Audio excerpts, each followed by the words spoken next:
Hey everybody, this is Mazzius616 here bringing you another video today, and today we have the Arena 2022 starter kits. 13 plus, everybody make sure you're old enough. Alright guys, we're going to go ahead and hop right into it. Everything you need to play your first game of Magic the Gathering is right here.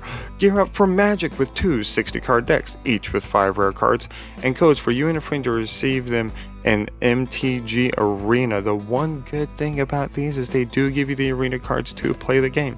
Yes, you guys will be receiving the Arena cards. The interactive online tutorial will take you through all the basics and you'll be ready to battle in no time. So you get 2 ready to play 50 or 60 card decks. You get a Magic play guide, codes to unlock both decks, and 2 deck boxes. So if you guys enjoy seeing videos like this, please like, subscribe, comment down below. Let me know what you want to see, what you want me to review.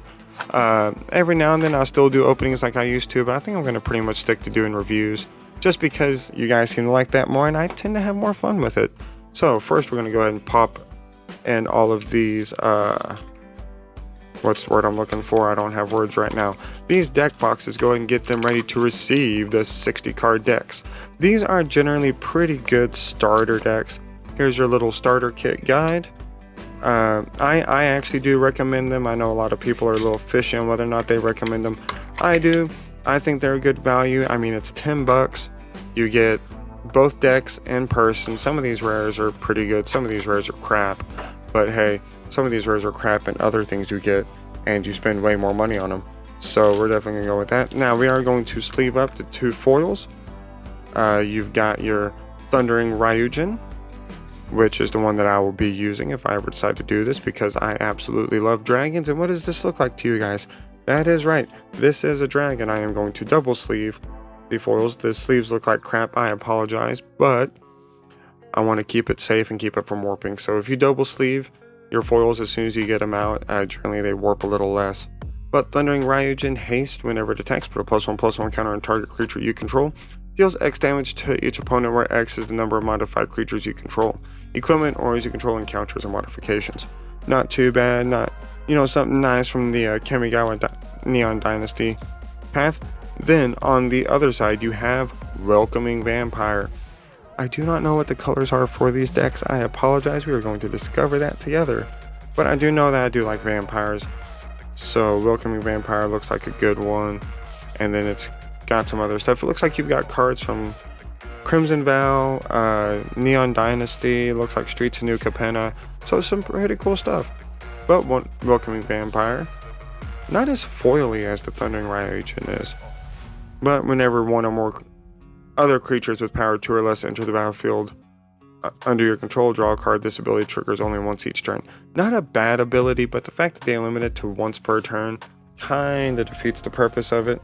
It's pretty hard to break it. You can't break it like you normally would other stuff that can go infinite, which is probably why they put it in 1 here, because it's not broken, and 2, why they put that in there anyway, so that you can't go infinite.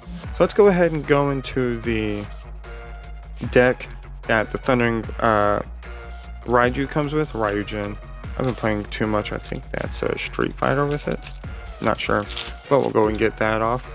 Alright, so this is a red-green deck from the looks of it, because Thundering Raiju is red. Ascendant Pack Leader is green, which is not a bad card from Crimson Vow.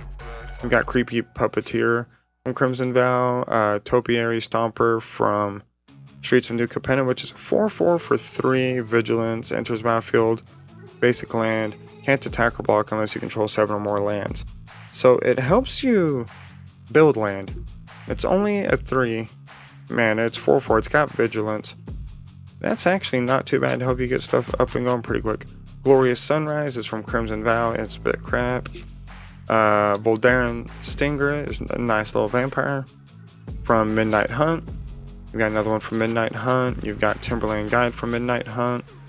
Maybe from, Midnight Hunt. That's right, I thought maybe it was from Adventures in Forgotten Realm. You got 4 of those. You've got a Wolf, so it looks like you're doing +1/+1 on creatures. Able to block out creatures to block. High Rise Sawjack from Streets of New Capenna. Blocks a creature with flying. High Rise gets +2/+0 until end of turn if it blocks a creature with flying. Alright. Why wouldn't it be if it was blocked by 1/2, but that's alright. You got a Spore Crawler, draw a card from Crimson Vow. I'm not really super impressed with this so far, to be honest. Mounted Dread Knight. Vampire Knight. Trample. Enters the battlefield with a +1/+1 if an opponent lost life this turn. Obviously not going to be the first one. That is Midnight Hunt. Yes. We're going to kind of go through this a little bit quicker. Got Flourishing Hunter, which is from Crimson Vow. You got Witch's Web from Crimson Vow. These are some cards that even I didn't pull from Crimson Vow, and I thought I pulled everything. Obeyed from Crimson Vow is actually a good one. You get to deal 3 damage or destroy target artifact. That's always nice. And then Burn the Accursed deals 5 damage to target creature and 2 damage to that creature's controller. Exile it instead. Oh, that's not too bad. And then you've got your Rugged Highlands, which I think that's from Neon Dynasty, it looks like. It looks like the Neon Dynasty. Yeah, Neon Dynasty. In case you're ever wondering, you've got your symbol here that tells you where the set is, and then down here the NEO is Neon Dynasty, MID, Midnight Hunt, VOW, Crimson Vow, and SNC, Streets of New Capenna. So Burn the Accursed, Rugged Highlands, Mountain, Forest, and here, I'm going to stop it just short because I know what you guys are waiting for the ones that are still here. Got On Your Turn Begin, and there's your arena code to go ahead and get this deck in Arena. Alright, so I kind of looked at it, it's alright. I mean, it's not the best deck in the world, but it doesn't have to be. Now the question becomes, is this deck going to be a Rogue Vampire deck? It's white, and I want to say it's either white and red or white and green. If it's white and blue, that's going to just completely throw me for a loop because white and blue don't normally go together. It's not the best color combination. It's not one that your mind jumps to, being white and blue, unless it's got a third color supplementing it, but they wouldn't make any of these a tricolor deck because you're learning how to work a 2-color deck. Extraction Specialist, Human Rogue from Streets of New Capenna. Yeah, SNC, Streets of New Capenna. Also, in case you're wondering, it's got the artist's name right here, which I thought was really awesome. R for rare, U for uncommon, C for common, M for mythic, things like that. You've got Dream Shackle Geist, actually a good card. At the beginning of combat on your turn, choose up to 1, tap target creature. Target creature doesn't untap during its controller's next untap step. Hole Breaker Horror is a good card. Wow. Consuming Tide. So it is white blue. Well, just polish me sideways. I did not anticipate that. Each player chooses a non-land permanent they control. Return all non-land permanents not chosen to their owner's hand. Then you draw a card for each opponent who has more cards in their hand than you do. That's actually not bad either. These are pretty good. Unholy Officiant, good Vampire Cleric. Put some +1/+1 counters, backup agent, more +1/+1 counters. I'm wondering if Thundering Raiju when I'm better in here. Wretched Throng dies. You may search your library for a card named Wretched Throng, reveal it, put it in your hand, then shuffle. Which means you better have more than one. You think they're going to put the full 4 or stop at 3? They put all 4 in there. You can't have more than 4 copies of any one card. Unless it's limited, banned. I think it may be restricted. Or on the card it says, hey, you can have more copies. You can have as many copies as you want. There's a couple. It's a type of Alkalite that's in black. That comes to mind. Inspiring Overseer enters battlefield. You gain 1 life and draw a card. 2/1 for 3 with flying, and that's not bad. Definitely can see why they put those in there. Brute Suit, Vigilance, Crew 1. So you tap total power 1. This thing comes alive. It's got Vigilance. So you can tap it all the time. I definitely in a token deck that would work really well. When 7-Tail Mentor enters the battlefield or dies, put a +1/+1 counter on target creature or vehicle you control. Neon Dynasty, Kamigawa. Storm Rider Spirit. This is from Midnight Hunt. Flash Flying, which means you can cast it during any time during your opponent's turn, and it's got flying. So that's very useful. A bit of a high mana cost at 5, but this is a starter deck. You got Nebelgast, Beguiler. Tap target creature. Tap down. I'm not big on the tap downs. Like it's just not the way I play. Serpentine Ambush. Until end of turn, target creature becomes a blue serpent with base power and toughness 5/5. You better have more than one of this in here, and that'll be like, alright, maybe it's got hope. Alright, yeah, it's got some hope now. Because that, you can turn a 1/1 token or anything into that. Destroy target attacking creature. Kill shot. Streets of New Capenna. For those that don't know, so Midnight Hunt, Crimson Vow from the plane Innistrad. and that's your gothic horror, vampires, werewolves, ghosts, ghouls, and horrors kind of thing. Then you've got Neon Dynasty, which this one is, think Japan, but cyberpunk Japan. After Neon Dynasty, you've got Streets of New Capenna, which is essentially tricolor mob bosses that like to kill everybody. Definitely check out, I think I have one Streets of New Capenna review up for the commander decks. I'm going to put another one up probably after this video comes out.